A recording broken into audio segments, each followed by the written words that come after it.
Rus, abala si Pangulong Bongbong Marcos sa mga private meeting sa Malacanang nito Tangina. Abala sa mga private meeting. Meeting nga, tungkol saan? Utangin na nyo, meeting kayo ng meeting. Wala naman kayo nagagawa sa Pilipinas. Hayop. Hanggang araw ayon kay Palace Press Officer Undersecretary Claire Castro. Ito ang sagot ng palasyo sa tanong ng ilan kung nasaan daw ba ang Pangulo. Hindi raw nakita si Marcos mula nang magsagawa ng protesta at magkaroon ng gulo noong linggo. Mamaya, putyang ina, komatos na to, nasobra na. Pakita nyo, proof of life, kahit na yung ano lang, ngiwi lang niya, video nyo lang yung nguso. Ang daw ang schedule niya hanggang sa Sabado. Agad naman daw nilang ipaala. Day off na naman niya. Sa Sabado pa daw lalabas. Hanggang Sabado may meeting. Haba meeting nun May meeting siya.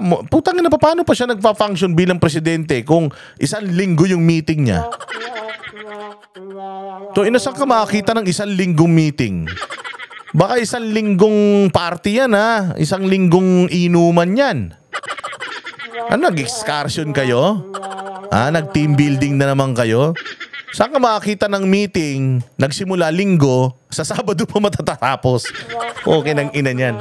Babagyo na naman sa weekend, putang ina niyan. Paglabas na naman ng ulol na yan, wala na namang alam yan. Hindi na naman, kakamot na naman ulo niya. Putang ina, may bagyo na naman. Hayop na, hindi na naubos ng problema ng Pilipinas.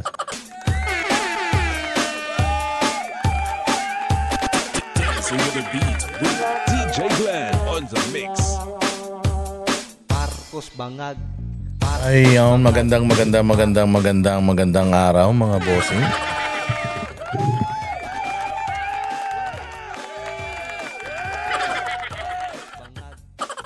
Ayan, nandito na naman tayo. Kamusta ang buhay-buhay? Another day.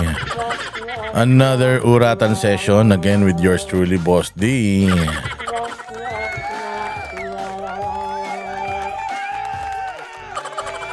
Kamusta naman ang mga buhay-buhay, mga boss?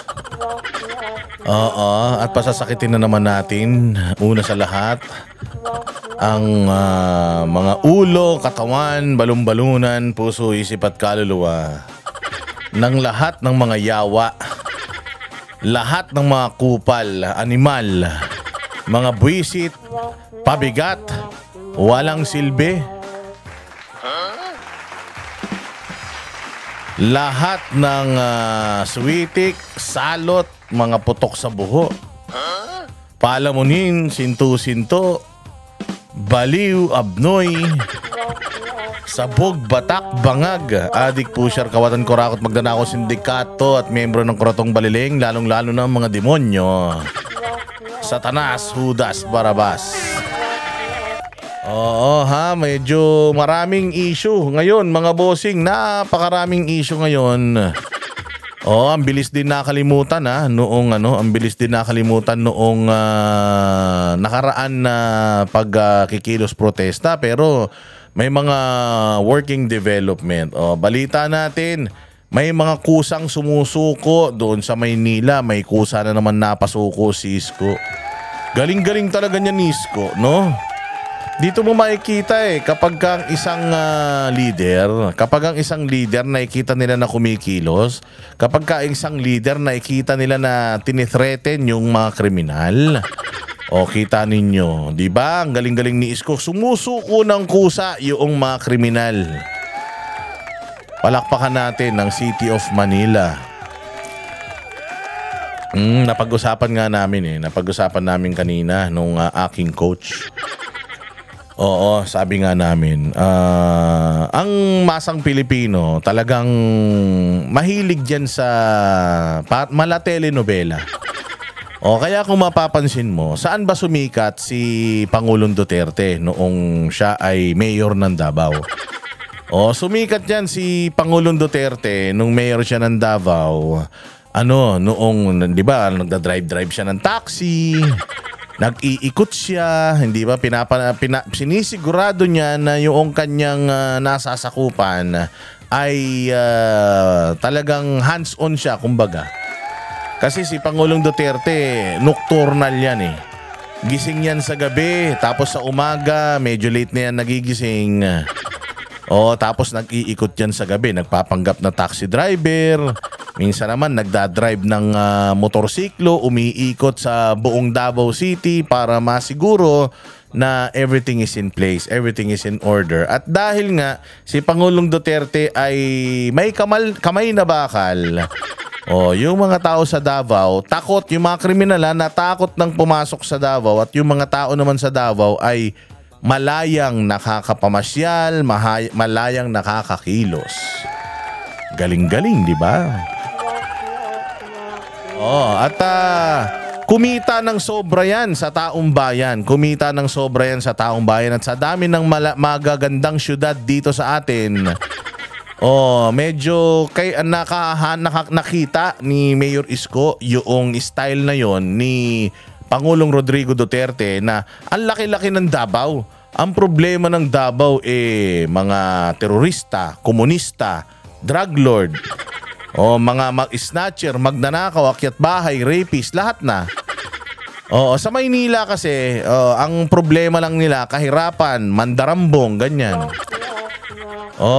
Kaya medyo magugulo tao sa Maynila. Pero sabi ni Isko, kung kaya ni Pangulong Duterte sa isang malaking syudad na may mahirap yun kapag ang kalaban mo terorista at saka komunista. Mahirap yun pag ang kalaban mo NPA at saka ISIS, Abu Sayyaf. Hindi ba? Kaya ngayon, dyan sa Maynila, sabi ni Mayor Isko, kaya ko rin yan. Mas maliit ang Maynila. At saka ako naman ay taga-Tondo. Ako naman ay kabisado ko likaw ng bitukan ng tao. Alam ko pangangailangan ng tao. Ginawa rin ni Mayor Isko sa kanyang nasasakupan. Unang 3 taon, nagkaroon pa ng pandemic yan, naging hands-on si Isko nung pandemic. Nakita nyo? Kaya sumikat si Isko kasi naging hands-on siya. Alam mo yung ginagawa ni Isko na pupunta sa isang lugar, magagalit, magmumura. Kitang-kita yun. Mabenta yun sa masang Pilipino. Kaya si Isko minahal ng mga taga Maynila. Tingnan nyo, kahit na maraming apektado kay Mayor Isko doon sa mga kamay na bakal style niya, yung pagsa-sidewalk clearing. Binoto pa rin siya ng taong bayan. Bakit? Kasi nga alam nila sa ikabubuti. Pero alam na nga nung iba dyan sa Maynila na si Isko tatrabahuhin lahat yung mga sidewalk na yan na lumalagpas hindi pa rin nila nilinis. Ayan tuloy, naapektuhan sila ng mga sidewalk clearings ni Isko. Pero wala kang maririnig sa mga taga Maynila na nagre-reklamo sila. Kasi alam nila na yung ginagawa naman ni Isko ay para sa ikabubuti ng tao. Kaya makikita mo, di ba, si Isko, yung mga ginagawa ni Isko na pagmumura, pupunta rito, tapos pinapahiya yung mga kriminal. Gustong-gusto ng tao yan. Kaya sumikat si Isko. Sinong unang gumawa niyan? Pangulong Duterte. Kung matatandaan nga ninyo, noong si Pangulong Duterte, dito daw yun sa may Mandaluyong sa may Mandaluyong daw yun. Sino ba mayor ng Mandaluyong nun? Dumaan daw siya, nakita niya ang dumi-dumi, tinawagan daw niya yung mayor. Sabi daw niya sa mayor, di ka nahihiya? Di ka nahihiya, dumi-dumi ng syudad mo. Tapos simula daw nun, naglinis yung syudad na yun. Si Isko naglinis sa Maynila, lahat na. Naglinis ang Pasig, lahat naglinis. Tapos mayroon pang isang mayor yung namatay dyan sa may Batangas. Di ba? Yung ipinaparada niya yung mga nauhuli niyang mga adik. Galing, di ba? Lead by example. Yun yung sinasabi natin. Na kung ano yung political will at drive ng leader ng bayan, pag nakita nila kung anong ginagawa nun, gagayahin niya ng mga nasa baba. Kapag matapang yung nasa taas, matapang lahat yan. Kapag anti-corruption yung nasa taas, anti-corruption lahat yan. Kapag nakikita nila na nagtatrabaho yung boss sa taas, lahat sila magtatrabaho. Tingnan mo ginawa niya sa Boracay. Dumi-dumi ng Boracay. Anong ginawa niya? Luminis. Anong ginawa niya sa Dolomite? Anong ginawa niya dyan? Luminis dyan sa Ross Boulevard. Kahit pag umuulan, dumadami pa rin yung basura, nalilinis pa rin. Hindi na siya yung katulad noon na tambakan talaga ng basura at hindi na nalilinis. So lahat ng mga mayors during PRRD's time, gumalaw. Lahat ng mga mayors noon, aktibo. Lahat ng mga mayors noon, wala kang maririnig na korupsyon. Yun lang. Oh, ngayon lang natin naririnig yung mga ganyan-ganyang kurakot. Kaya nga, mga bossing, nakakasama talaga ng loob na si Pangulong Duterte being the person, being the president that he was during that time, nakakalungkot na ipinadala natin sa ibang lahi, nakakulong ngayon doon, na hanggang ngayon hindi pa nagsisimula yung kaso, hindi nila alam kung anong ikakaso nila. Na dito sa Pilipinas, kasapakat ang mainstream media, puro paninira, 30,000 daw ang namatay, pero 3 counts lang ng murder, at kung bibilangin mo yung mga di umanong naapektuhan nung kanyang una DDS, nung war on drugs, kung titingnan mo, hindi lumagpas ng 40. Oh, di ba? Kaya nga maganda yung napakaganda nung speech ni Senator Bato kanina at saka ni Senator Robin pala, sorry. Oh, yung speech ni Senator Bato kasi kanina medyo nakulangan ako kasi binabasa tapos medyo parang ano mo yun, parang hindi galing sa puso. Ewan ko nga kung bakit ganun. Ako kasi kapag dating kay Pangulong Duterte, lagi ako kasing may mga speaking engagement. Sabi ko nga sa inyo dito sa atin, pag tama palakpakan, pag mali babanatan natin. Ako kasi kapag may mga speaking engagements ako, halimbawa para kay Pastor Apollo Kibuloy, talagang kaya kong magsalita ng walang listahan. Kasi alam ko kung ano yung nilalaman ng puso at isip ko patungkol kay Pastor Apollo Kibuloy at saka patungkol kay Pangulong Duterte. So ako kapag mag-speech ako, katulad niya no nakaraan, 'di ba? Nag-speech ako for PRRD diyan sa may sa may Bacolod. Although napakaikli lang, pero nailabas ko yung pinaka-mensahe na aking gustong iparating doon sa mga nasa Bacolod. And kanina kasi, nung pinapakinggan ko yung privilege speech ni Senator Bato, actually, yun, biglaan daw, yun, nagulat sila. Kung parang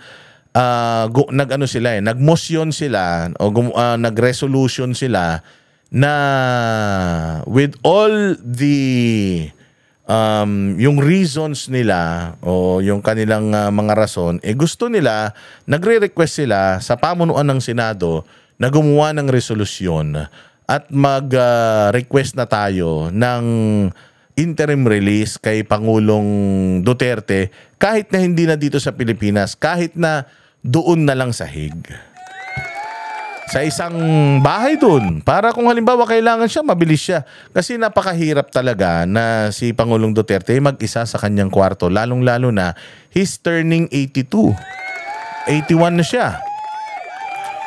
O 80. O hindi ba? He's turning 81 or 82. So napakadelikado na 'yon. Maganda rin sinabi ni Senator Bato de la Rosa na ang life expectation ng isang Pilipinong lalaki ay 70 years old. Actually, narinig ko rin yan kay Pastor Apollo Kibuloy na 70 years old lang talaga ang itatagal ng tao. So, kung paglagpas mo ng 70, bawat araw yan, bawat araw, bawat buwan, bawat linggo, bawat taon, blessing na yan. And alam mo na anytime, since yung life expectation hanggang 70 lang, alam mo na anytime pwede ka nang mawala sa mundo.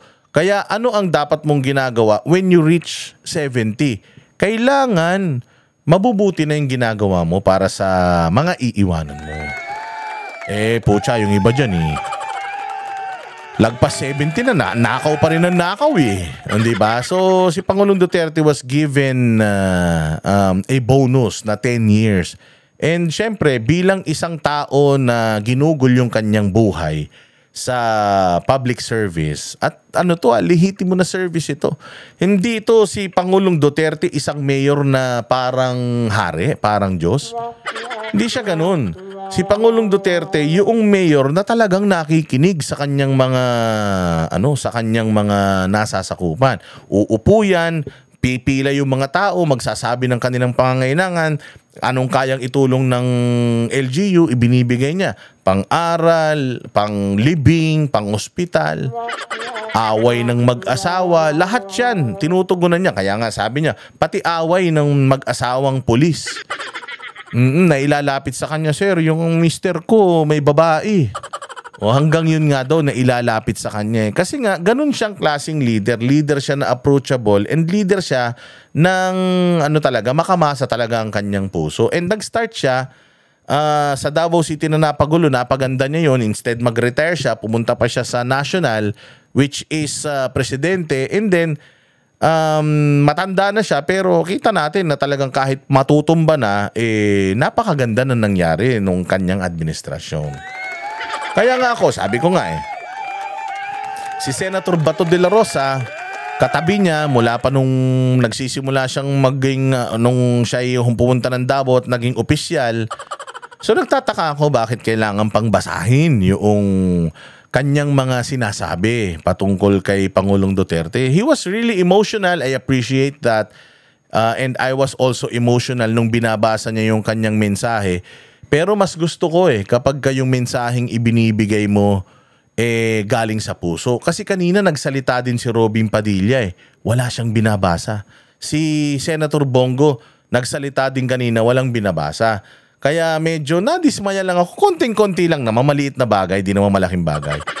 Maliit na bagay lang naman. Pero napakaganda nung sinabi ni ni Robin Padilla kay Pangulong Duterte. Na sabi niya, ang mga Marcos, tinan mo putang ina talaga tong mga Marcos na ito Oh, biglang nagalit Oo. Hindi, punyeta talaga tong mga Marcos na to Tinan mo na-experience nila yan sa kanilang tatay. Yung tatay nila, ninakaw ng mga Amerikano, dinala sa Hawaii. Hindi rin sila ready, lahat sila dinala doon. Buti nga, lahat sila magkakasama ito si Pangulong Duterte lang nakakulong pa. Buti nga yung tatay niya Kahit na kahit na magnanakaw at mamamatay tao, dinala yun doon sa Hawaii. Tapos malayang nakakaikot-ikot doon, malayang nakakagala-gala doon Kasama niya pa yung mga mahal niya sa buhay. Yung asawa niyang magnanakaw din, yung mga anak na yung isang anak na presidente ngayon na di umano, panay ang party. Napakaswerte niya na sa kabila ng mga ginawa niya sa bayang Pilipinas, malaya siyang naninirahan doon sa Hawaii. Bagamat doon na siya binawian ng buhay, namatay siya ng kasama niya yung mga pamilya niya. Ito si Pangulong Duterte, idinala sa sobrang layong lugar, sa sobrang lamig na lugar. Dinala doon, ang masaklap, ang nagdala sa kanya doon, mga kababayan niya mismo. Tayo mismo, gobyerno mismo natin ang nagdala sa kanya doon. Kaya sabi nga ni Senator Robin Padilla, kayo sa pamilya niyong mga Marcos, naramdaman nyo din naman siguro yun. At alam nyo na napakahirap bilang isang family member na malayo ka sa iyong sariling bayan at saka sariling pamilya. O kung halimbawa ba yung mga Marcos, yung tatay lang nila at saka yung nanay nila yung itinakas palayo tapos hindi sila makapunta ron, matutuwa ba sila? Siyempre hindi, di ba? Imagine, si Pangulong Duterte pinagkanuno ng sarili niyang gobyerno, inilagay sa isang piitan na malamig tapos hirap kumain doon, walang nag-aalaga sa kanya doon. Simula pa daw yun nung binata pa yan, talagang may yaya na yan. Hanggang sa matanda na si Pangulong Duterte, may yaya. Kita nyo nga yung kwento ni Inday Sara, di ba? May manikurista yan, may masahista. Ano yan? Everything is provided kay Pangulong Duterte. So hindi niya kaya yung sarili niya talaga. Lalong-lalo na siguro kung dinala siya doon 50 anyos, siguro mga 55, ganyan, kaya niya yung sarili niya. Pero dinala mo siya doon at his lowest, 80 years old. Kasi sabi ko nga, hindi niyo naman kayang gawin kay Pangulo yan kung bata siya Because kung bata siya, si Tory baka sinampal-sampal niya yan So kinidnap siya ng mismong mga kababayan niya at idinala siya doon. So sabi ni Robin, naranasan din yan ng mga Marcos, hindi ba? na pinagtabuyan sila tapos nakabalik sila dito. So sana naman ang panawagan ni Robin Padilla, sana naman buksan natin yung ating mga puso dahil si Pangulong Duterte hindi naman yan magnanakaw na presidente Wala naman siyang kaso na kahit na dito sa Pilipinas na isinampa sa kanya Tapos na siyang maging presidente. Actually, wala na siyang immunity pero wala pa rin namang mga kasong naisampa sa kanya. Kaya nga nananawagan yung minority na ang Senado ang gumawa na ng resolusyon para hikayatin ang Malacanang na kausapin na yung dahig.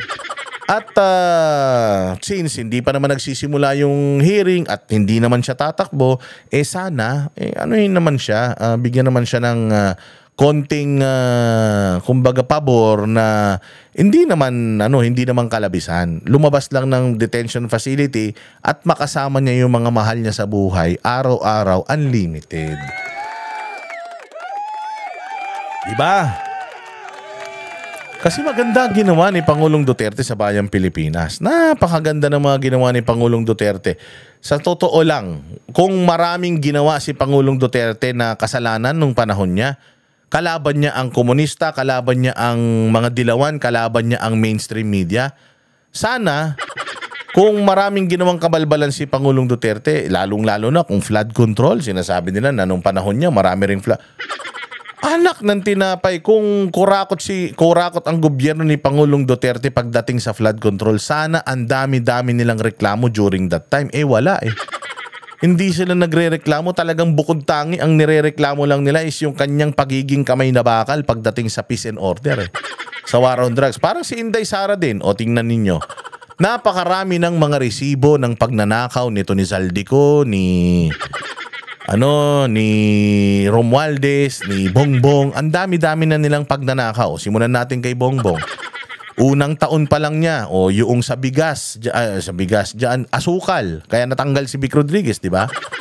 Pagnanakaw kagad dyan, yung sa may asukal. Yung pag-i-import nila ng asukal, kahit hindi naman kailangan mag-import, nag-import ang mga punyeta. Pagkatapos yan, ano-ano pa, yung PACC, pinasara niya. Pagkatapos yan, Maharlika Investment Fund. Ano na nangyari dun sa Maharlika Investment Fund? At napakarami pang mga pagnanakaw. 2023 pa lang, sinasabi na daw ni Inday Sara na itong mga tropa pits mo, nangungumisyon. 2023, inilabas na din ni Pangulong Duterte yung kanyang nalalaman tungkol sa Congress. May ginawa ba si Bongbong? So puro kabalbalan ng ginawa. Napakarami ng mga resibo kay Zaldico, dito kay Romualdez. Ang dami na ngayong mga nagtuturo kay Romualdez at saka kay Zaldico. Pero tingnan mo si Inday Sara, bukod tangi yung 125 million na confidential funds pa din ang sinisilip sa kanya. Mantakin mo sa tagal na nanungkulan ni Inday Sara sa gobyerno, ang nasilip nila yung ginastos na confidential funds na ibinigay, matatapos na yung taon at kailangan niyang ubusin. Binigay sa kanya mismo ng Malacanang. Kailangan niyang ubusin agad-agad kasi nga hindi pwedeng umabot yan ng January. Kaya inilagay niya doon sa mga programa nila. Wala pa silang bago na kaso na maipakita sa kanya. Yung sinasabing laptop deal, yung sinasabing ganito. Kita mo, wala. Kasi kung meron silang makikitang ni hint ng kamalian kay Inday Sara, yun na nga lang pagbiyahe-biyahe niya, issue maliit na hint lang ng issue kay Inday Sara, imamagnify nila yan. Pero the fact na 3.5 years after, ang kanilang issue, confidential funds pa din niya. Noong 2023, yun pa rin ang issue nila. Ibig sabihin, wala talagang makitang dumi dito sa mga Duterte. Diba? So ngayon, the same government na nagpadala kay Pangulong Duterte, di umano, binibisita siya para kamustahin. Bakit? Bakit nyo binibisita si Pangulong Duterte para kumustahin? Gusto nyo bang padaliin yung buhay ni Pangulo? Kasi syempre, putang ina nyo, Galit ako sa inyo. Ipinakulong nyo ako dito nang wala akong kasalanan tapos pupuntahan nyo, kakamustahin nyo, kupukin ang ina nyo.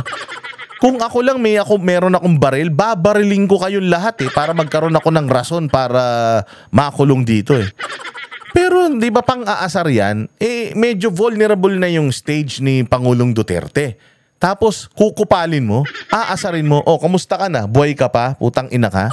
Di ba ganun ang ginagawa nila kay Pangulong Duterte? Siyempre si Pangulo maiinis siya. Paano kung inatake sa puso yun? Ito rin namang gagong pukin ng inang ICC na ito. Dapat lahat yan pinapaalam muna sa abogado, sa mga anak. Putsang inang yan, mantakin mo. Pumayag sila na bumisita yung mga buwaka ng inang mga mga taga-embassy. To welfare check, mga gago kayo. Iwi-welfare check nyo, pinadala nyo nga dun yung tao. Ibig sabihin wala kayong pakialam dun. If you're checking about the welfare ng isang Pilipino, dapat yung kabutihan ang ginawa mo sa kanya. You do not check a person's welfare kung kahayupan ang ginawa mo sa kanya. Buhay ka pa? So parang putya, delikado yun. Delikado yun kasi unang-una sa lahat, walang approval. Paano kung may mga dalalason yun? Di ba? Kailangan stricto. Anak ng tokwa naman tong ICC na to. Dapat talaga ma-highlight yan ang dami ng mga bansa na umalis ulit dyan. Burkina Faso at dami pa. Diyan sa Africa umalis na diyan sa ICC. Ano kayo ngayon? Di lalo nang walang pondo ang mga hinayupak na yan. Good thing mga bossing. Meron na tayong bansa na magbibigay sa kanya ng interim kasi kailangan kasi makahanap ng pangatlong bansa And napakagandang balita talaga nun na meron na and kinuha na daw yon ng ICC. It doesn't mean na approved na yung kanyang interim release pero pinag-aaralan na nila. So let's just hope and pray na ma-approve. Yun ngayon, ito si VP Sara, binisto niya yung ginawa ng ating gobyerno. Tayo mo, gumastos pa tayo para lang puntahan si Pangulo doon at i-check. Hindi ba? Ang kakapal ng mga mukha. Ang daming mga Pilipino sa buong mundo na nangangailangan ng tulong ng gobyerno. Yung pa namang araw-araw binibisita ng mga kamag-anak, yun pa naman ang kanilang yung pa naman ang kanilang binisita. Sabi nga nila napakadelikado niyan kasi hindi sila kasama sa protocol. Baka mamaya nagpapanggap lang ng mga na mga taga-gobyerno yan. Tapos yung pala assassin yan. Mamaya turukan yan si Pangulong Duterte ng mamatay yan. Pucha yan. Napakadelikado pa naman itong gobyerno to. Bangag Yung namumuno, di umano Kaya napakadelikado nito. Ano kaya ang rason? Bakit nag-welfare check? Kasi tingnan mo kinwestiyon ni Inday Sara yon. At sinabi ni Inday Sara, if something happens to PRRD, mananagot ang dapat managot. Mananagot ang ICC and mananagot ang gobyerno ng Pilipinas because they breach and break ng protocol. Tinanong ni walang sagot itong putragis na Castro na to. Wala siyang sagot kung bakit at kung sino nagbigay ng instruction. Wala siyang sagot. Alam mo si Claire Castro kapag ka nagsisinungaling yan, alam mo ganyan yan, deadma yan Pipiliin lang niya yung mga sasagutin niya kung meron siyang pangbardagol. Sige, pakinggan natin itong balitang ito tungkol dyan sa welfare check kay Pangulong Duterte na illegal. Po na yan ng Vice Presidente, ang tutugon po dyan ay ang DFA. Hindi daw niya matugunan. DFA ang gagalaw ba yung DFA nang walang utos ng presidente? Di ba? Sinasabi natin na chain of command ang DFA, ang tagal-tagal na ni Pangulong Duterte doon. Since March 11, nandoon na siya. More than 100 days na. Ngayon lang sila pupunta. At saka kung welfare check lang, nagbibigay naman yung pamilya ng update tuwing lumalabas. Ang tatay ko ganito, ang tatay ko ganyan, napag-uusapan. Ba't kailangan pa nilang pumunta doon physical? So may plano ito mga putang ina nito. At siguro, talagang tinitingnan nila kung fit talaga si Pangulong Duterte para mag-stand ng trial. Siguro, sila mismo magsasabi, nabisita namin, okay naman O siguro ganun ang hinaharang kasi talaga nila. Kaya nga nung umugong itong interim release, si Boying, si Bongbong, panay na ang punta kung saan mga bansa na posibleng dalhin si Pangulong Duterte. Kasi nga ayaw talaga nila. Bakit ayaw nila? Kasi nga alam nila na kapag itong si Pangulong Duterte makalabas dito sa ICC, putang ina, malaking sampal yan sa kanilang mga mukha. Oh. Kaya kita mo, hindi masagot na itong lukrat na to, itong bugok na ito. Simple lang naman ay pinautos niya ng Pangulo kasi syempre lahat naman ng natin, lahat ng... Kaya lang, ang hirap niya talagang sagutin yan. Unang-una sa lahat, chinecheck niyo yung welfare ng isang tao. Nananahimik sa Pilipinas, pinadala niyo dun gamit yung eroplano ni Zaldico. Ginamit niyo yung pera ng flood control, ninakaw niyo sa flood control para gamitin ninyo pambayad ng mga tao. Sabi ni Bato para daw si Pangulong Duterte tugisin at yun na nga, dalhin dun sa ibang bansa. Gumamit kayo ng pera ng taong bayan. Sabi nga, dapat talaga impeachable offense yan dahil gumamit ka ng pera ng taong bayan para sa isang bagay na hindi mo dapat ginagawa. Ewan ko bakit wala pang nagpa-file ng impeachment sa putragis na presidente na yan. Bukod tangi yung Duterte Youth. Tinanggal pa. Direktang sinagot ni Palace Press Officer Undersecretary Claire Castro ang inilabas na pahayag ni Vice President Sara Duterte hinggil sa umano'y peking welfare check kay dating Pangulong Rodrigo Duterte sa detention facility ng International Criminal Court sa The Hague, Netherlands. Binatikos ng pangalawang Pangulo ang umano'y pang-aabuso sa patakaran ng consular visits na nagdudulot aniya ng panganib sa buhay ng consular visit. Kanyang ama. Ayon pa kay VP Duterte, walang pahintulot mula sa kanilang pamilya ang naturang... Malabo Malabo talaga yung welfare check. Kasi kung welfare check yan, dapat talaga approved yan. Kung totoong welfare check ito, dapat talaga ito, pinagpaalam ito. Pero putangina hindi Walang nakakaalam bigla na lang nandoon sila para i-check si Pangulong Duterte. Sino nagbigay sa kanilang authority? Hindi ba? Unang-una sa lahat, wala tayong jurisdiction dun. Hindi naman Pilipinas yun, hindi naman yun. Okay lang siguro kung halimbawa si Pangulong Duterte nakakulong sa NBI facility. Nakakulong dito sa Pilipinas, ayan, check-in siya, okay yun. Pero puta nasa ibang bansa na hindi mo sakop, hindi mo saklaw, hindi ka miyembro, pupunta ka ron para i-check mo yung tao.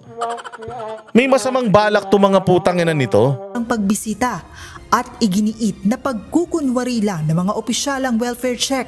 Tinan mo, hindi ma-confirm ng Malacanang, hindi masagot ng Malacanang. Bakit? Alam nila mali Alam nila bawal And pag kinonfirm to ng Malacanang, sinagot to ng Malacanang, putang ina yung sagot ng Malacanang, idadali nila yan sa ICC, putang ina to?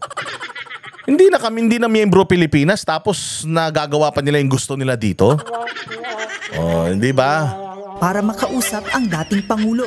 Dagdag pa nito, habang nabibigyan ng pansin si FPRRD, marami namang overseas Filipino workers na nakadetine o naghihirap sa ibang bansa ang hindi anya nabibigyan ng kahit isang welfare check ng Yan. Hindi naman nabibigyan ng kahit isang welfare check. Anong sabi ni Inday?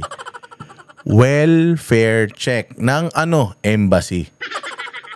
Meron ba kayong mga kilala na kamag-anak na nakakulong sa abroad na welfare check ng Malacanang? Meron akong kamag-anak na nakakulong sa Middle East, sa Riyadh, dahil magaling din yung kamag-anak ko na yun bawal lang sa diki Alam niyo yung sa diki?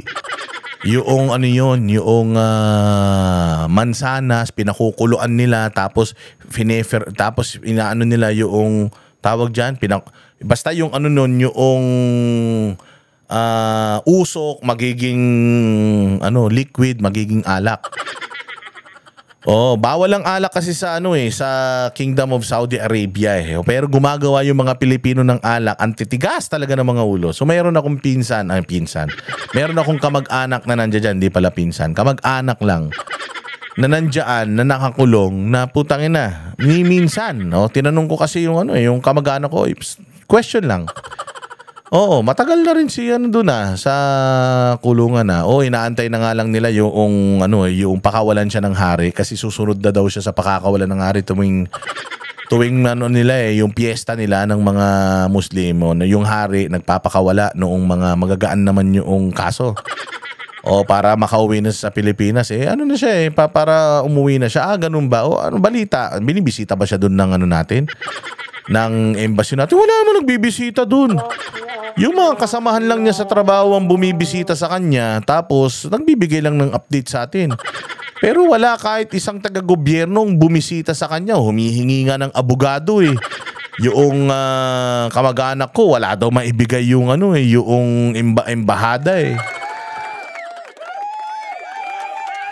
Napakasinungaling talaga So tama, hindi lahat. Oo, maraming mga nakakulong na hindi naman din talaga naaasikaso. Madaming bumubuno ng mga sintensya. Yung iba nga nakalaya na, hindi pa daw nabibisita ng embahada hindi ba? So, yun yung sinasabi ni Inday. Bakit nalaman niya ni Inday?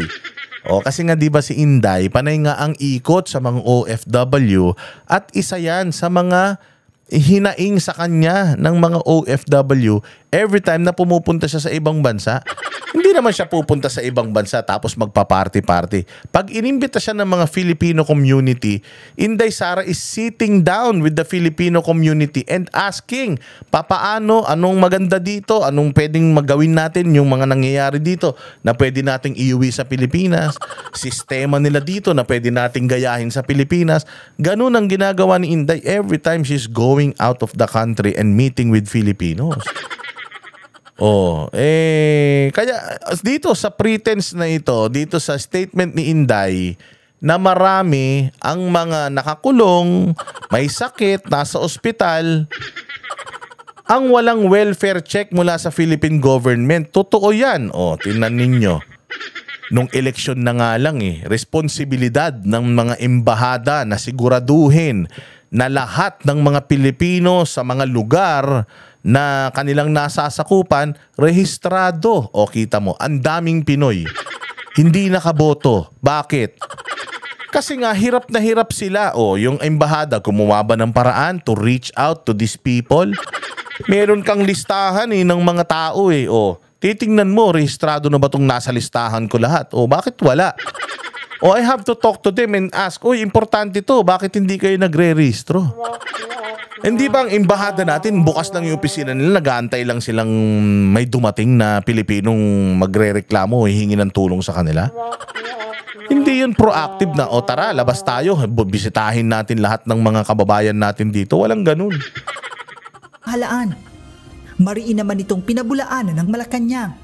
Pero ang tutugunan lamang po natin ay yung kanyang huling mensahe. Ba't yun lang tutugunan mo?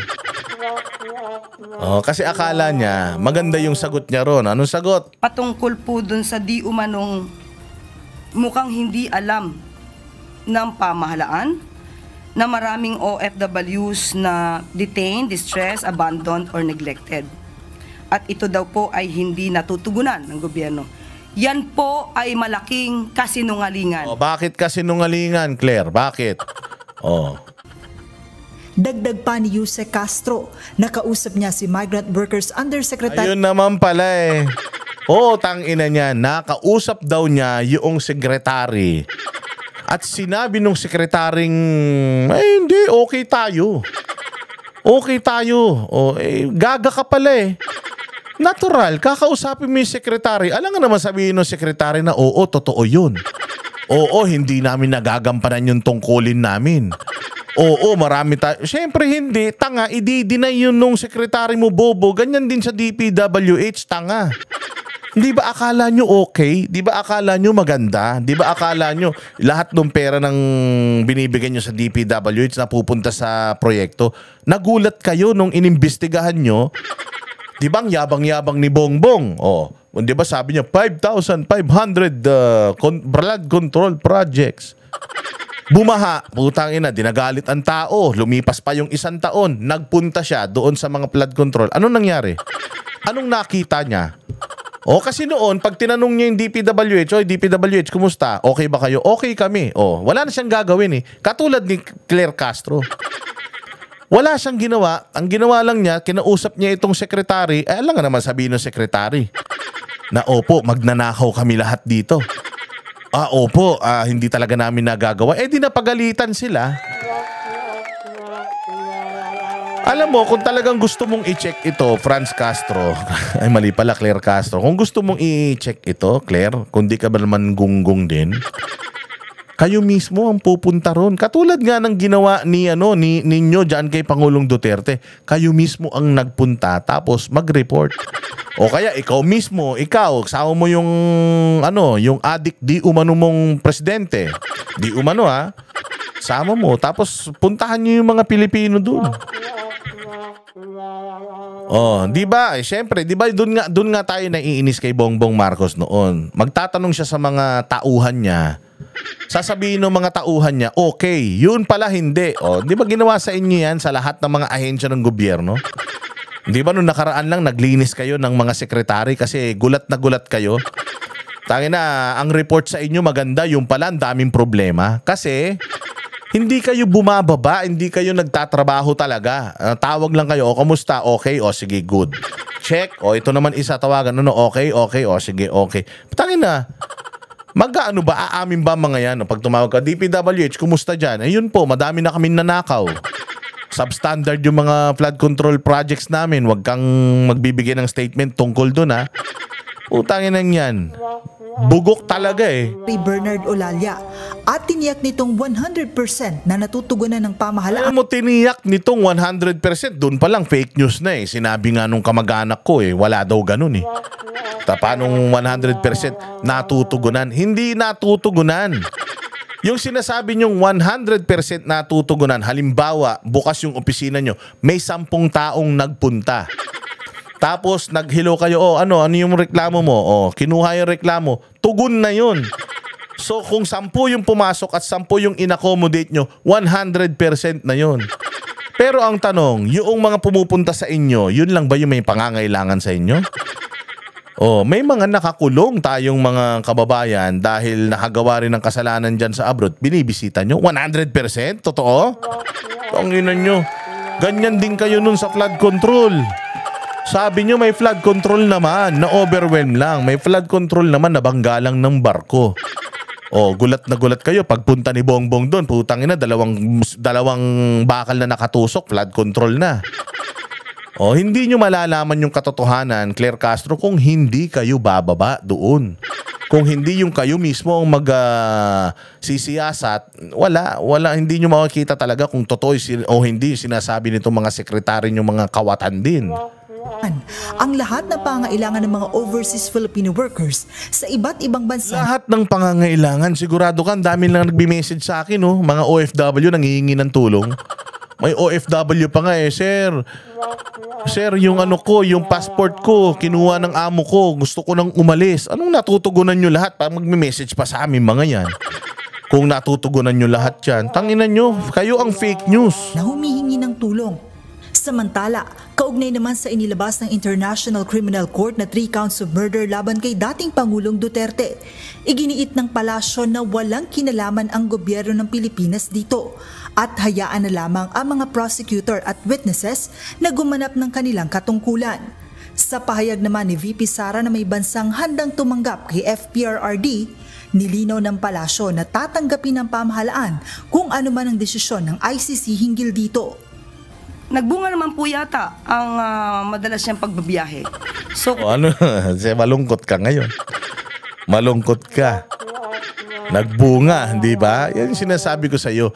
Because Inday Sara never stops until makuha niya yung kailangan niya. Trabaho niya yun Bilang isang vice presidente, actually trabaho nga yan ng bobo mong amo Oo, sa bagay, paano nyo nga naman tatrabaho? Tinrabaho nyo na.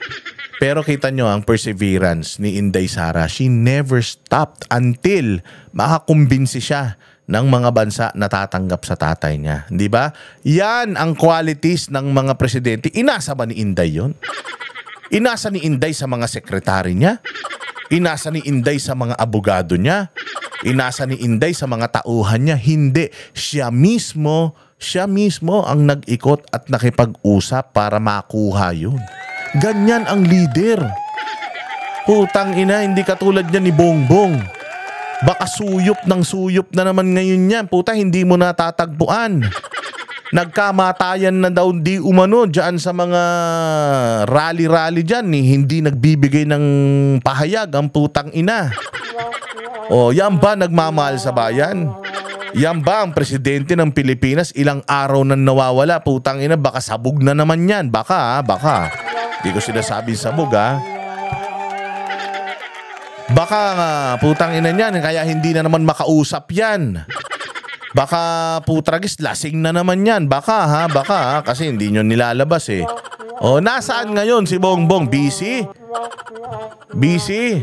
Kung yan ay good news po sa kanila at kung ano po magiging desisyon ng ICC, tatanggapin naman po yan ng pamahalaang Marcos Jr. Dapat lang. Oo, dapat lang tanggapin nyo. Alangan naman pigilan nyo. Hindi naman tayo miyembro, gago.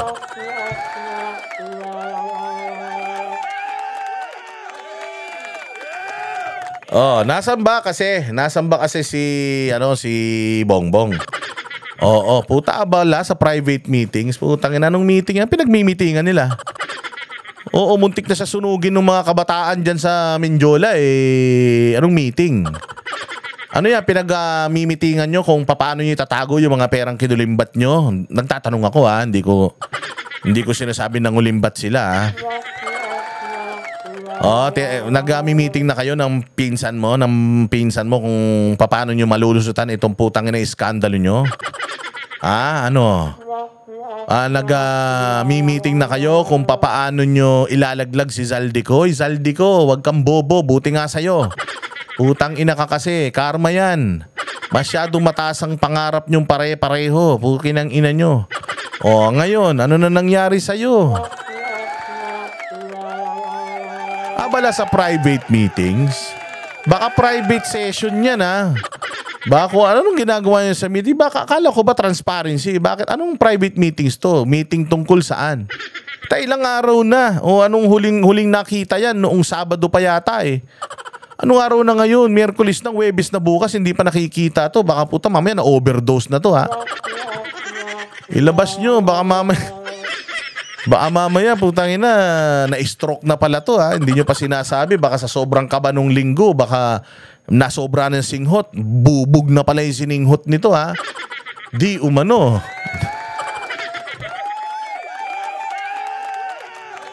Sininghot? Yung ganito, ito yung para sa sipon, syempre maulan ngayon. Ganyan, maulan ngayon, syempre kailangan mo suminghot ng mga liniment na ganyan. Saan ba nagpupunta itong Itong wala nang ginagawa, nagmi-meeting pa. Wala naman output, meeting ng meeting. Sige nga. Kung bakit hindi nakikita sa publiko si Pangulong Bongbong Marcos. Pinatutsadahan din ng palasyo ang aligasyon ni Vice President Sara Duterte tungkol sa mga overseas worker. Para sa ibang detalye, nasa linya ng telepono si mobile journalist Julie Baiza. Julie, ano ba ang paliwanag ng palasyo? Rules abala si Pangulong Bongbong Marcos sa mga private meeting sa Malacanang nito abala sa mga private meeting nga tungkol saan? Utangin na nyo, meeting kayo ng meeting, wala naman kayo nagagawa sa Pilipinas. Bongbong, putangin na, meeting ka ng meeting, 3.5 taon ka na, puro kayo meeting. Putangin na, ginagawa nyo sa meeting, nagtutongits kayo? Anong klaseng meeting yan? Hindi totoo. Kayo na mismong mag-iisip. Anong pwede na lang pagmitingan? Okay nang ina niyan. Sa dami ng issue ng bayan natin ngayon, akala ko ba gusto mong solusyonan yung flood control project, hindi ka kamuhihinto hanggat di mo nasusolusyonan. Putangin na, puro meeting. Hayop. Hanggang araw, ayon kay Palace Press Officer Undersecretary Claire Castro, ito ang sagot ng palasyo sa tanong ng ilan kung nasaan daw ba ang Pangulo. Hindi raw nakita si Marcos mula nang magsagawa ng protesta at magkaroon ng gulo noong linggo. Tiniyak din ni Castro na walang banta sa buhay ni PBBM. Walang banta sa buhay niya. Siya ang banta sa buhay niya. Ang banta sa buhay niya yung asawa niya. Kita mo yung asawa niya, yung sa Amerika daw, tinan mo. May kasamang sumusuyop. Ayun, overdose, di umano. Mamaya, putyang ina, comatose na to, nasobra na. Pakita nyo, proof of life, kahit na yung lang, ngiwi lang niya, video nyo lang yung nguso. Malaman lang natin na humihinga pa yan. Baka mamaya, kala nyo tulog yan. Baka hindi na pumipintig ang puso niyan. Ang daw ang schedule niya hanggang sa Sabado. Agad naman daw nilang ipaalam. Day off na naman niya. Sa Sabado pa daw lalabas. Hanggang Sabado may meeting. Haba meeting nun May meeting siya. Putang ina, paano pa siya nagpa-function bilang presidente kung 1 linggo yung meeting niya? To saan ka makakita ng 1 linggong meeting? Baka 1 linggong party yan 1 linggong inuman yan. Nag-excursion kayo? Nag-team building na naman kayo? Saan ka makakita ng meeting, nagsimula linggo, sa Sabado pa matatapos? Okay ng ina niyan. Babagyo na naman sa weekend, putang ina niyan. Paglabas na naman ng ulol na yan, wala na namang alam yan. Hindi na naman, kakamot na naman ulo niya. Putang ina, may bagyo na naman. Hayop na, hindi na naubos ng problema ng Pilipinas. Aktibidad ng Pangulo na bukas sa publiko. Tungkol naman sa alegasyon ni Vice President Ayan, so bakasyon grande na naman ang animal. Putang ina, saan ka makakita? Presidente, 1 buong linggo nagmi-meeting. Pwede yung pag-usapan sa 1 linggo. Putang ina niyan. Yung mag-meeting ka lang ng 2 oras, ang hirap-hirap na Magmi-meeting kayo, ang tapos sa Sabado pa. Ina niyan, lokohin yung lelang nyo. Baka bumabatak na naman kayo dyan Baka. Hindi ko sinasabing bumabatak Baka memaya kung ano yung ginagawa nyo dyan. Nagiinuman na naman kayo dyan. Baka mamaya nagrenta na naman kayo ng banda. 1 linggo yung patutugtugin na naman. Tanginang hilig nyo pa naman magsayaw. Di naman kayo maganda tingnan. Walang Diyo talaga naman ito, pakinggan natin to. Maganda to. Ito yung debate ni Remulla Ito yung debate ni Remulla at saka ni Marcoleta. Galing-galing ni Marcoleta rito. Oo, kasi bakit ko ibabalita ulit to? Hindi ko pa nababalita ito Yung binalita na to lang lahat. Pero ibabalita ko ito kasi nga merong development patungkol dyan sa Witness Protection Program na yan. Ito, pakinggan nyo For an applicant to the WPP, is that correct? It's a couple of days ago, in the last hearing when you were here, we somehow settled the issue that restitution is not a requisite for an applicant to the WPP. Is that correct? It's not in the law. But it's not in the law. Restitution is not a part of the requirements para makapasok ka sa Witness Protection Program.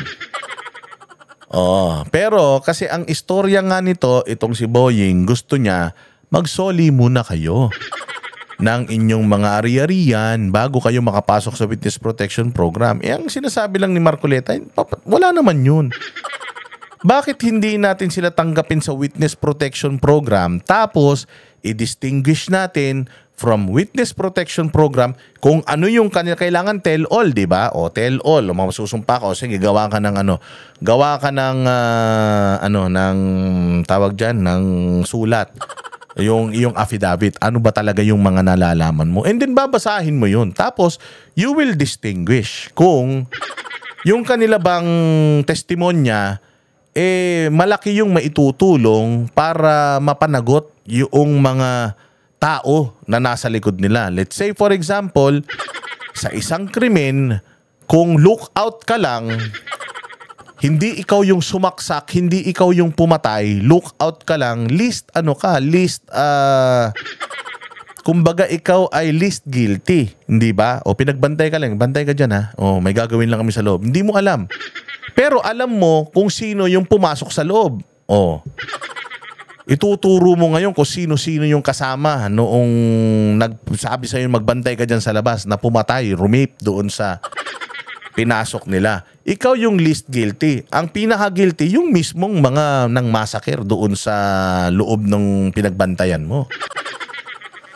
Ayun. So ngayon, sa sa mga testimonya nila, i-distinguish ng mga opisyalis natin whether itong kanyang salaysay, solid to. Solid to. Ayan, kompleto rin siya ng testimonya tsaka ng ebidensya. Ang may kasalanan pala si ganito. Sila pala accessory lang. Least guilty sila. Diba? Ngayon, i-determine mo whether sila ay magiging state witness o magiging anong klaseng witness yun. Basta meron pang isa, state witness at saka something witness. Yung state witness, magiging kang yung immune ka. Hindi ka kakasuhan. O patutunayan mo pa yun na pasok ka doon sa pagiging state witness o star witness. O pag i-determine pa yun. Pero ang usapan pa nga lang dito, nag-a-apply pa lang ako ng witness protection. Mapaprotectionan ako, magsasabi ako ng katotohanan.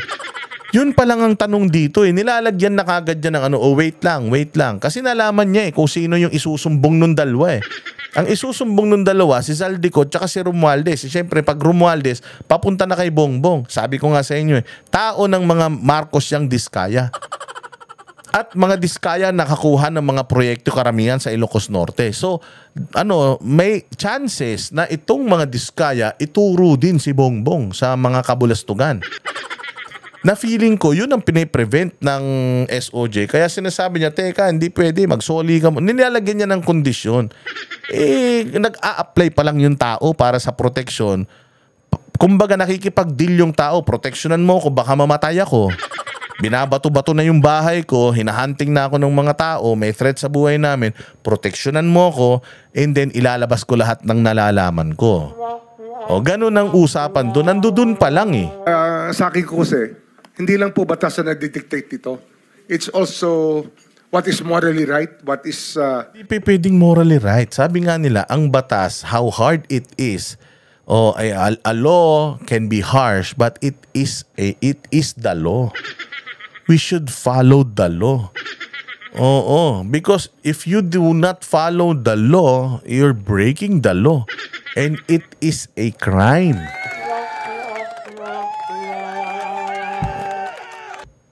expected of us.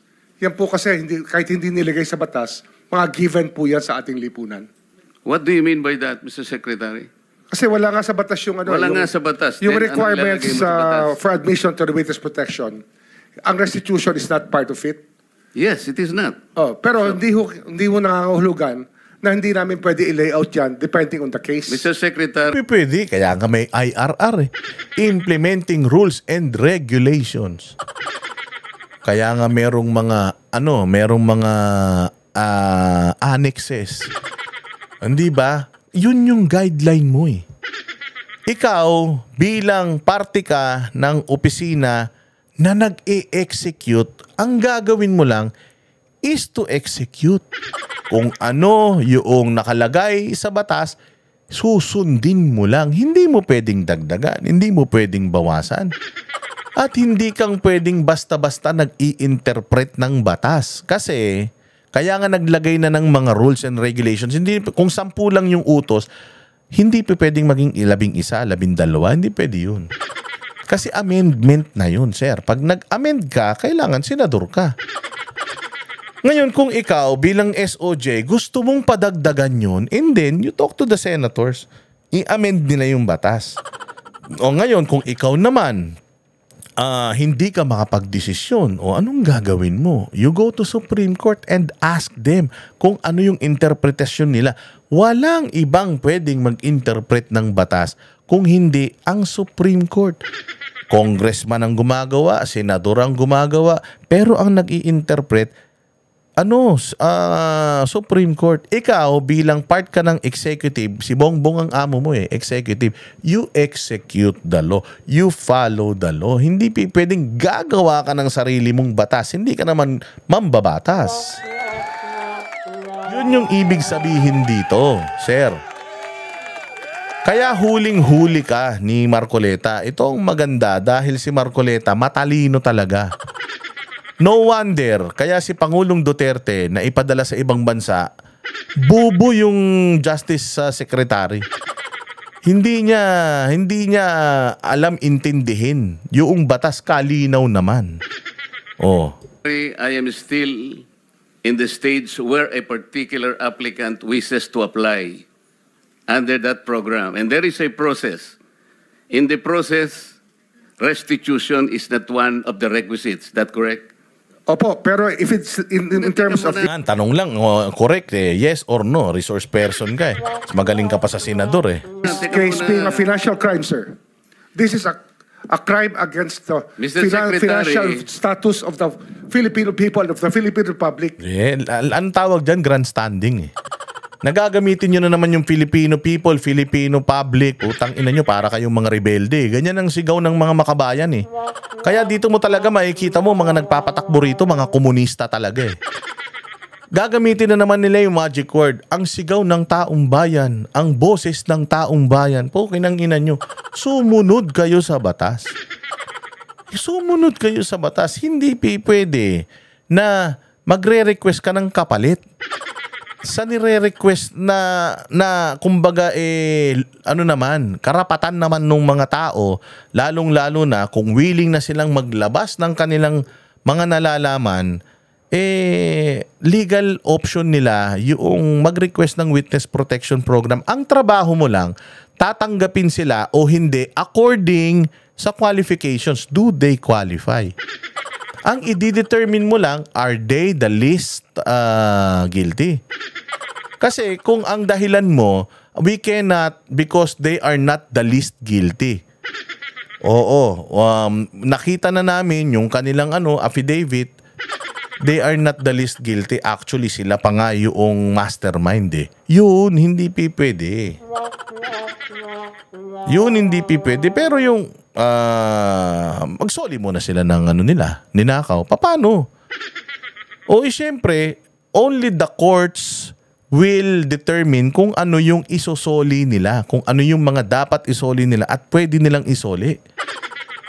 Oo, yun sir. Hindi pwedeng magkukusa sila. Kanino nila isosoli? Sa'yo? Yung proseso, yung sistema. Yung pagsusoli, ganun-ganun na lang. Parang yung ginagawa ni Bryce na sinosoli yung mga sasakyan. O anong accounting nun? And yun na yun. Pag sinoli ni Bryce yung mga sasakyan, okay na yun? Absuelto na siya, ganun na yun? O hindi ba? So, doon malalaman mo na sincere siya. O bakit itong mga diskaya? Hindi ba sila sincere? Kaya nga sila, nagdi-deny pa ba sila dyan sa Senado? Hindi naman na. Sinasabi naman nila sa Kongreso, sinasabi naman na nila lahat. So, anong inaano natin? Tatanggapin mo lang naman sa witness protection program. Ikaw pa rin naman na magde-decide whether state witness sila or hindi sila state witness. Yung isa, o mamaya malalaman natin kung ano yun. I think that it's just right.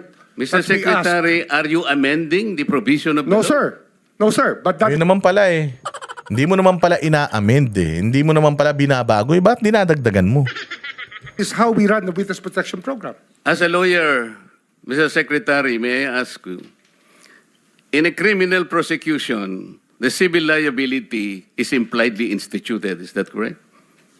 Of course. Kaya nga hindi naman nangangahulugan kung sakasakali na natapos na yung criminal prosecution, kapag ka nakita na mayroong criminal liability yung tao, because it is impliedly implied, doon lang magkakaroon ng restitution. It will come after. Paano mo sasabihin na magre-restitute ang isang tao? Meron na bang findings kung magkano i-restitute on how? Yes, you need the proper investigation as to what are the liabilities of this person. Ano yung amount ng ninakaw nila? Meron ka na ba? Di ba? Pwede bang magkusa lang sila? So kung halimbawa ba nagbalik ang mga diskaya ng 10 million, okay na sa'yo?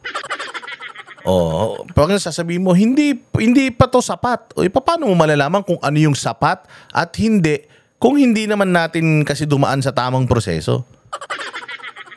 Auditor ka ba? Ngayon, i-audit nung isang forensic auditor yung mga source of income nila, pumapasok na pera sa kanila from this year to this year, ano yung mga na-acquire nila, gaano kalaki yung mga kontrata nila, ito yung mga projects, substandard talaga. Mako-compute magkano final na dapat na i-sequester sa kanilang mga ari-arian at isoli nila 100 billion. Halimbawa gano'n, yun, may numero. Hindi yung isoli mo muna lahat. Putanginan yan. Do you expect itong mga hayop na to magkaroon ng konsensya, mga magnanakaw yan? Oh, ina-expect mo magkusang, sumuko yung mga mamamatay tao. Oo, kahit anong dasal mo, sir. Yung mga drug lord, hindi yan naamin na addict sila. Pumunta ka ng Bilibid. Tanungin mo yung mga nakakulong doon. Lahat sila, walang kasalanan.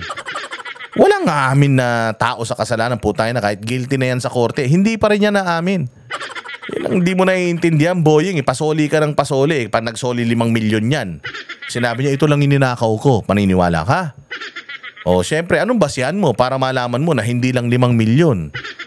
Bobo kasi eh. It can be restituted. Nag-a-apply pa lang eh. Huwag po ninyong babaguhin ang requisite ng batas, Mr. Secretary. I thought nung dumating ka dito, nagkaintindihan na tayo eh. Kaya nabablar ang proceedings natin eh. Kaya nga kinote ni, siguro, ang chairman kanina gusto kong ituloy ito. Sinabi niya, nagpa-interview siya, na goodwill and sincerity should be done para itest. Ang inang mukha yan, oh. Di ba nakakahiya? Nakakahiya, boying, putang ina, Secretary of Justice ka, wala kang alam sa batas. Kaya pala yung anak mo nakatakas eh. Kaya pala yung anak mo ang bilis na kalaya eh. Pwede ba yung ganito? I respect your opinion, sir. But It that's is not how, my opinion, it is in the law, Mr. Secretary. Yes, sir. Yes, sir. But I am operating... The arbiter Sir, is can I the speak, law. sir? May I speak, sir? Yes, you I'm are operating from the vantage point of the reason behind the law, sir. What is the reason behind the law? So that Yung chairman, hindi niya na nirespeto. Bastos talaga tong putang ina nito eh. Oo, halos kunin na nga ng lupa ang putang ina, hindi pa gumawa ng maayos eh. we can get justice, and justice can only be attained if there is restitution. So that is the principle behind all of these things that we are talking about now. Mr. Secretary, restitution will come after. It cannot be... Sir, it can come before or after, sir. It can Before or after, gago. Inamin mo na nga kanina na wala sa rules na sasabihin mo before. It is not in the rule. Tapos sasabihin mo, it can come before and or after. Restitution nga is not in the rule. Okay nang inang DOJ secretary to. Gusto pa mag-ombudsman. Gusto pa mag-ombudsman. Simpleng rules lang ng pagtanggap sa witness protection program eh. Ang problema kasi, ang naka-witness protection program sa kanya, si BBM. Si BBM at saka si Romualdez, naka-witness protection program na. Pinoprotektahan nila. Hayop yan. come before. You cite the law that it come before. Wala nga po sa batas eh. Huwag po din yung babaguhin ng batas, Mr. Secretary. We are operating on a unique set of facts, and we are, all of these matters are being evaluated because the gravity of this financial crime cannot be underestimated. And alam mo, ito si Boying, yabang na lang eh. Yabang na lang yung umiiral sa kanya dito. Hindi na, alam niya mali siya eh. Alam niya, kaya nga ngumingiti siya. Alam niya tama si Marcoleta eh. Oo, alam niya na pucha mali na yung pero dahil mayabang siya, dahil kupal siya, paninindigan niya kahit mali. Parang si Erwin Tulfo. Yung sinabi ni Erwin Tulfo na bend the rules, alam niyang mali eh. Nung interview niya kay Karen Davila, ang dami niya ng definition. I do not believe na yung definition niya naisip niya yun on that situation. Oo, ang dami niya ng mga definitions na kesyo, halimbawa, ikaw nagda-drive ka. Na mabilis. Tapos hinuli ka. Bawal lang speeding pero manganganak na yung asawa mo pala, pinalulusot ka. Tangina, humanitarian yun. Hindi yun talaga special circumstances. Pero ito, ibang usapan to eh. Witness protection program, magsasabi ako ng mayroong sistema, mayroong proseso. Kasi simple lang sa overspeeding, isa lang eh, bawal ang magmabilis. Pero ito sets of rules. Wala doon eh. Ito pa si Erwin Tulfo, putang ina, isa ring mayabang din. Alam mo yung mga problema sa mga nasa gobyerno ngayon, ang yayabang, bobo naman. Oo, dadaanin ka sa mga pa-accent, pero tanga naman. Diba? Sa actual, kabobohan naman. Mali na, mali na, pinaninindigan pa eh. The more assets that we're able to preserve at the outset, the better for our country, sir. Mr. Secretary, I'm very sorry for such a reasoning like that. Alam mo, nakikinig I'm very ang sorry, buong sir. bansa. Also, sir, I'm very sorry too, if you do not agree with me. But I respect your opinion, sir, and we will carry out our job as we deem fit, as we see. Mr. Chair, I said that the I country am not needs. expressing an opinion here. I am articulating the provision of law. You do not change the provision of law, Mr. Secretary. You may be disbarred from doing this. Then, Di ba? Go! Tangina na-clear nga ako ng ombudsman Kinidnap ko si, Pangulong Duterte Wala nga nangyari sa akin Disbarment pa. O, di ba? Ganyan kayabang ang demonyo. Sabi ko nga sa inyo, matatalo mo demonyo? Hindi. Pag Satanas yan. Tinan mo itsura nito. Putang ina, yan ang mukha ni Satanas. Lagyan mo lang ng mga 5 sungay. O, tinan mo, alam niya dito sa debate na to, sinibak siya dito ni Marcoleta. Alam mo kung bakit sinibak siya ni Marcoleta dyan? Ha? O, eto, pakikita ko sa inyo kung bakit. Ayan.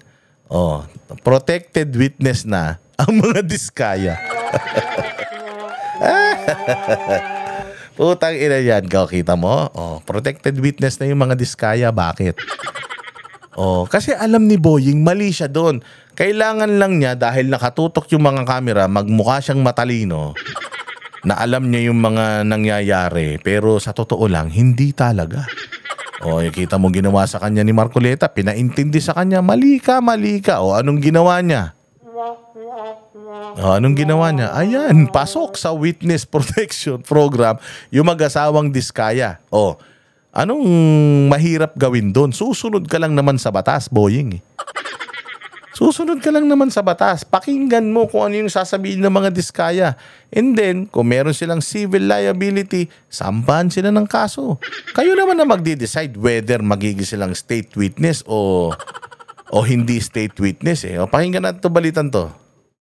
Up na sa Witness Protection Program ng Justice Department ang so-called BGC Boys at tinaguri ang King and Queen of Flood Control Projects. Pero paglilinaw ng DOJ, they're not yet off the hook sa flood control scandal. Yan ang agenda report ni Joash Malimban. Oh, nakita mo. Sabi ni Boying, pasok kayo sa Witness Protection Program pero you are not yet off the hook. O, sino magdi-decide nun? Kayo, di ba? Yun yung sinasabi ni Marcoleta na simula pa lang, nag-a-apply pa lang sila pinipigilan mo na.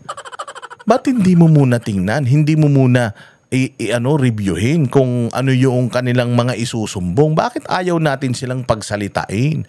Ba't ayaw natin silang pakinggan? Magsasalita na. Sila nga yung unang nagsalita Sila nga yung unang naging whistleblower. Sumunod na lang itong mga buwaka ng inang mga taga-DPWH na to Bakit ayaw mong pagsalitain? Kasi ang tinuturo nila si Romualdez.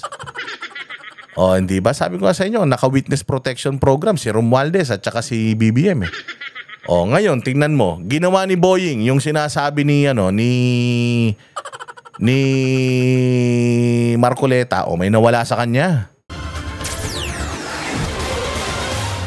Protected witnesses na ang ilang sinibak na DPWH officials na sina former Bulacan District Engineer Henry Alcantara at former Assistant District Engineers Bryce Hernandez at JP Mendoza. Pero alam nyo, kawawa itong mga bugok na to.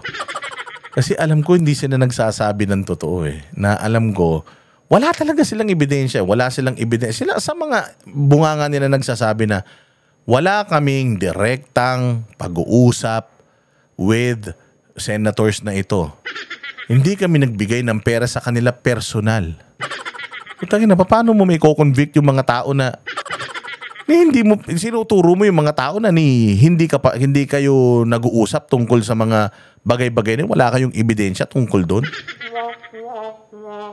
Ang sinasabi lang nila, inutos lang sa akin Sinabi lang ni ganito na para kay ganito Tapos yung mga yun, naka-freeze yung assets. Walang due naman talaga. Kaya sabi ko, sirang-sira na ang buhay nitong mga tatlong itlog na to. O, bakit? Tangina si Boying Rimulya, hindi ko alam kung hanggang baka sa next year patay na yan sa baka makarma na yan o mamatay yan mamayang gabi, hindi ba? Hindi mo alam eh. O matatanda na yan eh. Pwedeng ano yan, pwedeng matatapos na yung termino nila. Iba na presidente sa susunod. Oo, pero pucha sigurado ako itong mga tinitira nilang mga senador, itong mga dinadamay nila ng mga senador pa rin ng mga yan. At magiging mga senador pa ulit yung mga yan. Ang babata pa ninyo. Yun yung sinasabi ko na kung magiging whistleblower ka, siguraduhin mo na talagang nakakuha ka ng magandang deal. Kasi ang dami ng mga whistleblower na na pinabayaan na ng gobyerno. Tinan mo si Matubato, nasan na?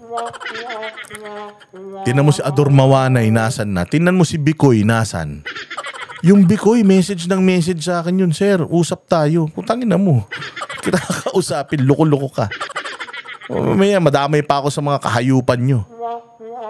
Lahat sila pinabayaan na ng gobyerno. Kaya nga tingnan mo nangyari dun sa witness ni Risa Ontiveros. Bumaliktad na. Ilan ng mga witness ni Ontiveros ang pinasok sa witness protection program na bumaliktad sa kanya? Na walang tibay na maaasahan niyang mga yan. Nako po, kung ako sa inyo, kung ano talaga yung nalalaman nyo, yun ang sabihin nyo. Hindi yung inuutusan kayo. Kasi habang panahon, wala na, sinira nyo na buhay nyo eh. Habang buhay kayo, hindi na kayo patutulogin nitong iskandalo na ito. Kaya kung ako sa inyo, kung ano talaga yung nalalaman nyo, yung sabihin nyo, huwag kayo magpapadikta dyan kay Boying. Makakasama nila sa WPP ang mag-asawang contractors na sina Curly at Sara Diskaya. Napakahalaga kasi ng kanilang pagtestigo. Yan yung sinasabi sa ni Marcoleta eh. Bugok ka eh. Napakahalaga ng mga sasabihin netong mga ito. Na in order for them to tell all, kailangan medyo, din tayo, medyo, di ba? Yun natin sila? Liligawan mo din ng konti. Kasi syempre, may kailangan ka sa kanila eh. So, kailangan, ka din, bibigay ka rin ng konti, hindi ba? Para magkaroon sila ng kumpiyansa at magtiwala sila sa'yo. Importante, yun yung sinasabi ni Marcoleta, importante rin yung sasabihin ng Diskaya. Importante rin yung sasabihin nung kasi sabi nga kung pinoprotektahan ko yung mga Diskaya, hindi ko pinatawag yan. Hindi ko sila in-expose dito, pero the fact na pinatawag ko sila dito at ginisa ko sila ng ginisa, hinayaan ko silang gisahin ng mga senador, hindi ko pinoprotektahan yan. At naniniwala ako na maraming nalalaman ang dalawa na yan, kaya dapat makuha natin yung lahat ng impormasyon. At gagawin lang nila yun kung may witness protection. Kaya nga may witness protection eh. Kasi gusto nilang maging witness eh. Sa Senado, kundi sa mga susunod na panahon, sa mga sasandigan bayan at sa regional trial courts, kung sino man ang mayroong jurisdiction sa mga krimen na aming ipafile.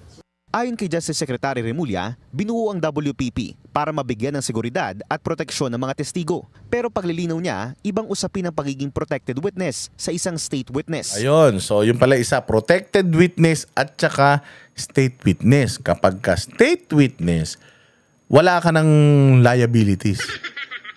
Kapag nag-tell all ka at ikaw ang least guilty, pwedeng absuelto ka na. Ituturo mo lang lahat ng amo mo. 'Di ba? Kumbaga sa kartel, pusher ka lang sa kalsada o kaya mong ituro lahat hanggang doon sa Mexico. Ayan, pwede yan, 'di ba? Iba din naman yung protected witness. Ibig sabihin ng protected witness, hindi ka lusot sa mga kaso, pero papanatilihin ka naming buhay. Tutulungan ka namin, itatago ka namin, pero hindi ka pa absuelto. Pwede kang mag-decide ng ganun. Ikaw ang magdi-distinguish kung saan sila papasok doon sa mga yun. Yun yung sinasabi ni Marcoleta. Kunyari ka pa, hindi ka naniniwala, pero ginawa mo din. Di ba? Yan ang sinasabi ko, kayong nila Tulpo, puros kayo mga itlog eh. Ibig sabihin, hindi nangangahulugan na ang nasa ilalim ng WPP ligtas na sa mga ihahaing kaso. Kailangan ma-evaluate namin kung sino talaga ang pwede namin bigyan ng state witness status. Kasi hindi naman nangangahulugan na lahat gagawin mo state witness, di wala ka nang nahuli. Kinakailangan dyan. Yun yung sinasabi ni Marcoleta. Tangina ka kasing yabang-yabang mo, hindi ka marunong tumanggap ng pagkakamali mo. Mali ka na nga, pinaninindigan mo pa. O ngayon, na-realize mo, siguro, in-advisean siya. Uy, anong sinasabi mo dun? Tangina, ginawa kang tanga ni Marcoleta dun. O ngayon, sinong nanalo, sinong totoo, at sinong sinong tama doon sa debate nila? Si Marcoleta. Bakit? Tangina, tinanggap din niya yung mga diskaya. Pinoprotektahan ni Marcoleta yung diskaya. Gusto niyang maproteksyonan yung mga diskaya para lumabas lahat ng mga nalalaman nila. Pero protektahan sila para hindi sila magkaroon ng kaso, makulong. Bobo din to si Ramon Tulfo eh. Siya ang nagsubpi na sa mag-asawa na yan. Hinayaan niyang gisahin nila Jinggoy yan. Paano po proteksyonan mo yan? Di sana, katulad ni Lacson, nung tinanong siya, iimbitahin mo ba si Zaldico? Hindi. O, yun ang pinoproteksyonan si Zaldico. Kahit imbitasyon, wala man lang. Pero ito si Marcoleta, the fact na inimbita niya yung mga tao na yan dyan, it means, pucha, hindi niya pinoproteksyonan niya. Kung pinoproteksyonan niya, tinago niya yan sa basement ng bahay niya. O, katulad ng ginagawa ni Lacson at saka ni Tito Soto na pinoproteksyonan sino? Si Zaldico, hindi iimbita, at saka si Romualdez. Oo, na nung nabanggit na yung Zaldico at hinahanap na yung amo ni Zaldico, sabi nila, hindi, patunayan muna natin kay Zaldico. Oh, di ba? Yan yung sinasabi ko sa inyo eh. So, congratulations kay Rodante Marcoleta. Hindi tayo nagsayang ng boto kay Rodante Marcoleta. Oh, at meron pang isang tanga. Oh, meron pang isang tanga patungkol diyan. Oh, si Boying Rimulya nag-give in na nga. Putangin na, may isa ring abogaga na nagmamagaling na wala ring kokote. Categorically nakasaad na dapat na may iba pang mga requirements bago ma-subject or mabigyan ng benepisyo ang isang witness sa under the Witness Protection Program. Pero isinasaad din po sa RA 6981. Nako, 6981. Sinasabi lang doon na, sige, ano yung 6981? RA 6981, Section 5, Paragraph E. And I quote, to cooperate with respect to all reasonable requests of officers and employees of the government who are providing protection under this Act. So, in other words, malaya po na makapagbibigay ng mga reasonabling requirements or mga kondisyon ang DOJ bago po maisama. Mali. Mali. Meron na ngang rules. Oh. At saka yung sinasabi mo, isa ka rin tanga eh. Nag-a-apply pa lang. Yun yung sinasabi ni Marcoleta eh. Si SOJ nga, pumayag na eh. Kabobohang ka pa rin. Nag-a-apply pa lang. Ang usapan, sa pag-a-apply, ito lang yung requirement. Pasok sa requirement o hindi? Pasok. Bigyan mo ng proteksyon. Pagdating sa loob, saka mo na ngayon i-assess. Sinacharot ka lang ba nito? Kinakangkong ka lang ba nito? Binabayabas ka ba nito? Doon mo malalaman, ma'am. Anak ng tinapay, nag-a-apply pa lang eh. At sa application, halimbawa, merong application form. Hindi mo naman pwedeng dagdagan yung application form. Sasagutin ko lang kung ano yung nasa application form.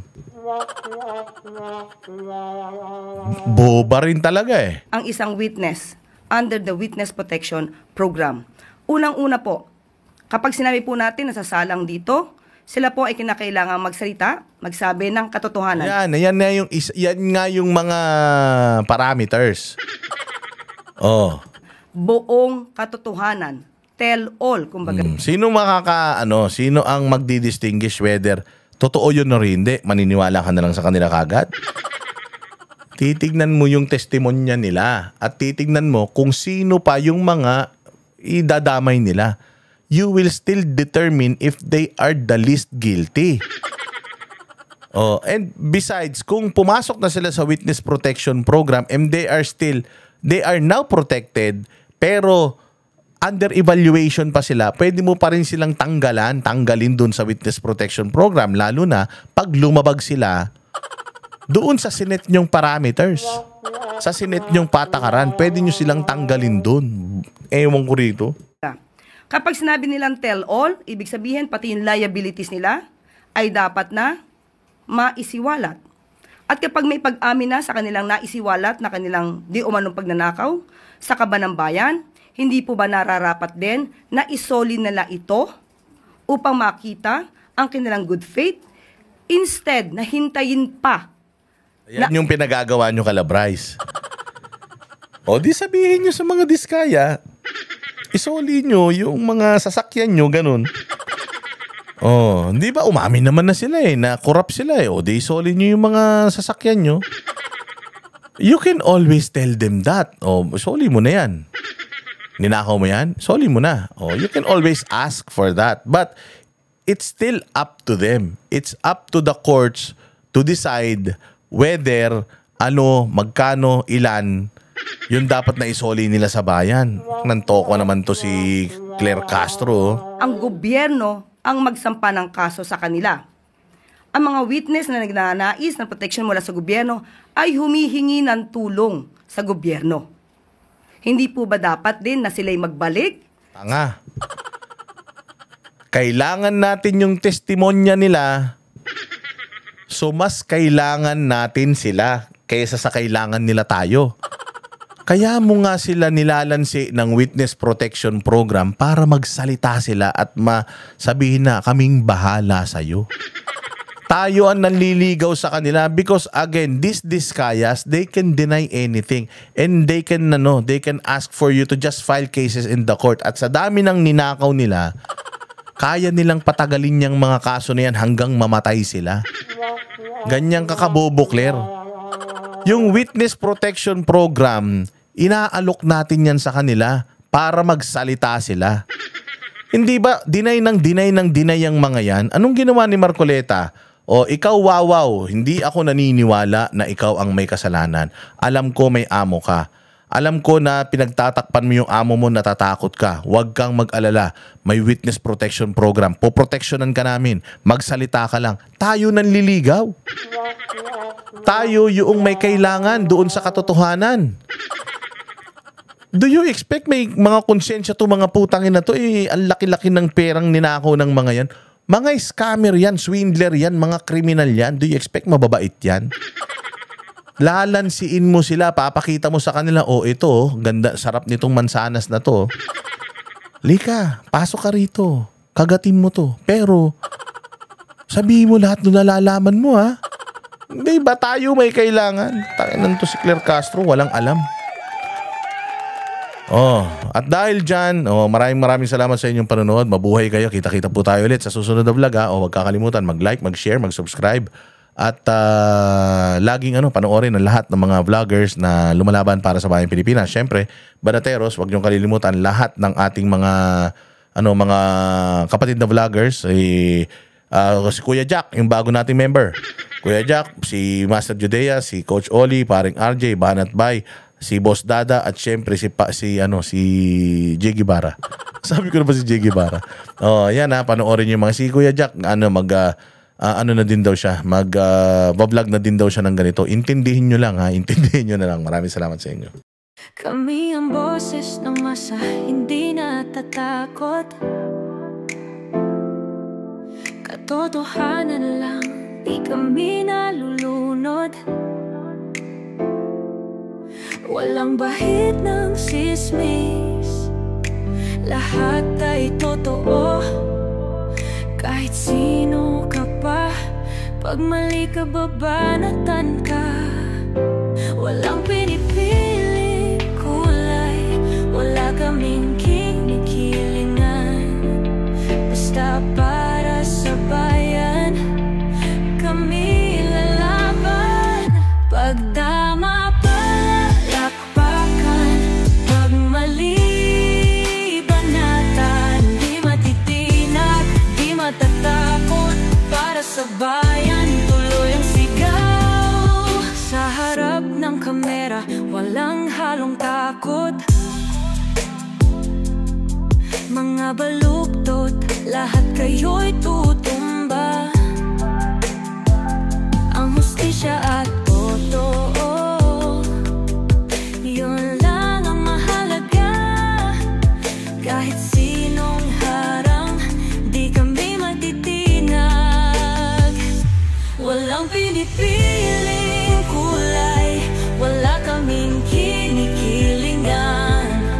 Basta para sa bayan, kami lalaban. Pag tama palakpakan, pag mali banatan, di matitinag, di matatakot. Para sa bayan, tuloy ang sigaw. Kung nasa tama ka, ikaw ay aming kasama. Pero pag mali ka, handa ka na bang mabasag? Banateros kami, walang inuuran. Dahil bayan muna, bago ang sarili.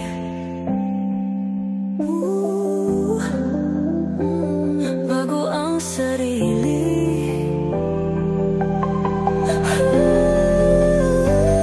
Pag tama palakpakan, pag mali banatan, banateros ang sigaw.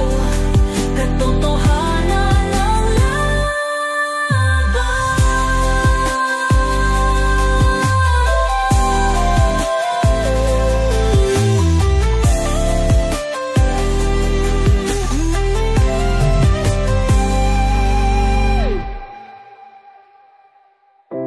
sa harap ng kamera, walang halong